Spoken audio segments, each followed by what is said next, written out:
If you are wondering how in the world people around you are affording their lifestyles, you are not alone.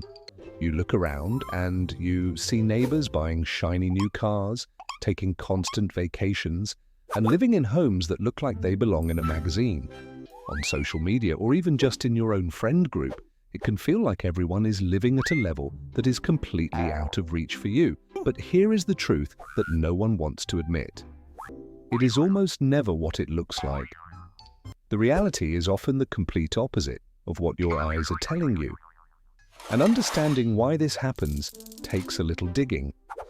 Once you see the pieces moving behind the scenes, it suddenly starts to make a lot more sense. Today, we are going to talk about why looking poor on paper might be the smartest financial move you ever make, especially if you are over 55 and looking toward your golden years. We have been conditioned to believe that wealth is what we can see. We think a $60,000 SUV or $1 million home is a sign of success.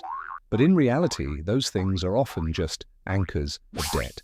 Listen closely, because the next 10 minutes might change how you view your bank account forever. Let us start with homes, because they are usually the biggest indicator of perceived wealth. That new house your friend just bought, with the big kitchen and the custom pool. On paper, it looks like they must be making a fortune to afford it. But the reality is that first-time home buyers often spend 40% or more of their gross income just on their mortgage. That is 40% of their money gone before they even pay for electricity or food. Many people see a beautiful home and assume it is a sign of massive wealth, but often it is just a large portion of someone's income tied up in a single, illiquid item. I like to use the metaphor of the kitchen cabinet. You might have $1 million home, but you cannot peel off the drywall to buy groceries. You cannot use your kitchen cabinets to pay for a medical emergency. This is what we call being house rich and cash poor. And for someone nearing retirement, this is a dangerous trap. Now let us add in the cars. Buying a new car is the fastest way to make a lifestyle look more luxurious than it actually is. According to recent data, 20% of all new cars have monthly payments over $1,000. That is a staggering amount of money leaving a household every single month for an asset that loses value the second you drive it home. Think about that friend who just got a shiny new truck. It looks like a sign of wealth, but for many buyers, that payment is consuming more than 20% of their take-home pay. They are allocating a huge chunk of their life energy just to look successful in traffic. But what about the people who actually have the money? The data from the Federal Reserve tells a very different story. Only about 1.8% of United States households have $2 million or more set aside in actual retirement accounts. That is fewer than 2 out of every 100 people. And here is the catch. Those people often do not look like millionaires. They are the ones driving the 10-year-old sedan and living in the modest house they paid off 20 years ago. They are poor on paper in terms of their lifestyle, but they are incredibly wealthy in terms of their freedom. This brings us to the most important distinction you will ever learn: the difference between lifestyle assets and investable assets. A lifestyle asset is your home, your car, your clothes, and your furniture. They cost money to maintain and they rarely put cash in your pocket. An investable asset is a brokerage account, a rental property, or a simple index fund. These are the things that work for you while you sleep. If you have $500,000 in a house, you have a place to live, but if you have $500,000 in the Standard & Poor's 500, you have a machine that generates $20,000 a year in income for the rest of your life. This is the power of compounding. Most people never reach the tipping point where their money earns more than they do. They stop just before the magic happens because they get distracted by the urge to upgrade their life. They see a small gain in their account and they think, I deserve a vacation or I need a new kitchen. But the wealthy person stays the course. They understand that the first $100,000 is the hardest. After that, the snowball starts to roll on its own. Now let us talk about a topic that is very sensitive for those of us in our 50s and 60s, our children. A recent survey showed that 50% of parents with adult kids are regularly providing financial assistance to them.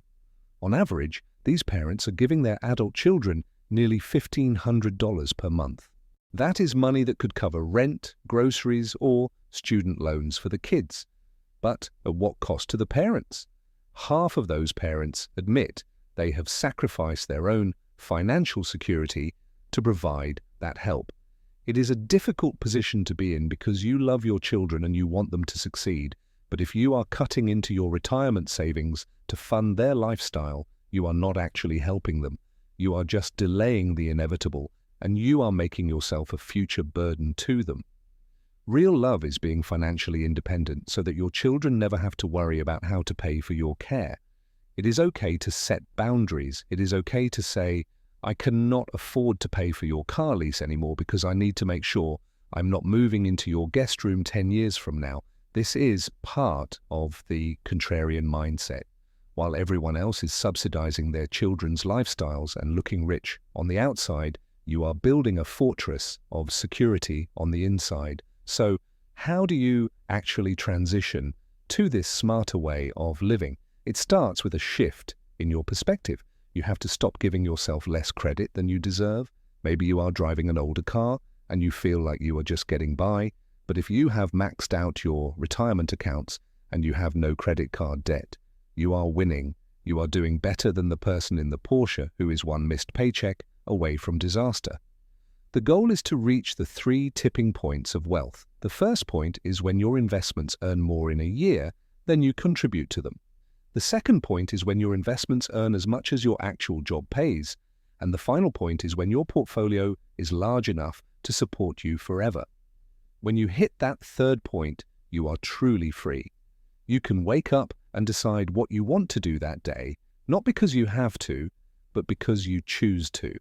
You could stop saving entirely and still grow wealthier just from the returns alone. At this stage, your money becomes a self-sustaining machine. And the best part is, you do not need to be a CEO or a lottery winner to get there. Most millionaires are actually very ordinary people. They are teachers, accountants, and engineers who lived below their means for 30 years. They did not chase the latest trends or try to impress people they did not like. They focused on the boring math of consistency and patience. If you are starting later in life, do not be discouraged. Even $500,000 can go a long way when paired with Social Security and a low cost of living. The average Social Security benefit is about $2,000 per month. For a couple, that is $48,000 a year. If you add in a 4% withdrawal from a $500,000 portfolio, you are looking at nearly $68,000 a year. That is a very comfortable retirement for most people, especially if the house is paid off. The key is to ignore the noise. Stop looking at the highlight reels of others and start focusing on your own steady progress. The second million always comes faster than the first because of the way math works. Wealth does not grow in a straight line, it bends upward. If you are in the slow climb right now, keep going. The uphill struggle does not last forever. Eventually, the momentum will take over and you will stop pushing the rock up the hill. Instead, you will watch it roll. Real wealth is the freedom to decide how you spend your time. It is the ability to say no without fear. It is the peace of mind that comes from knowing your bills are covered and your future is protected. That is the real reward of financial independence. It is not about the car in the driveway or the label on your clothes. It is about the silence in your mind when you think about the future. So the next time you feel the pressure to keep up, remember this. The people who look the richest are often the most stressed, and the people who look the poorest on paper are often the ones who truly own their lives. Choose freedom over appearance. Choose security over status. Your future self will thank you for it. Thank you for listening and keep building that invisible wealth.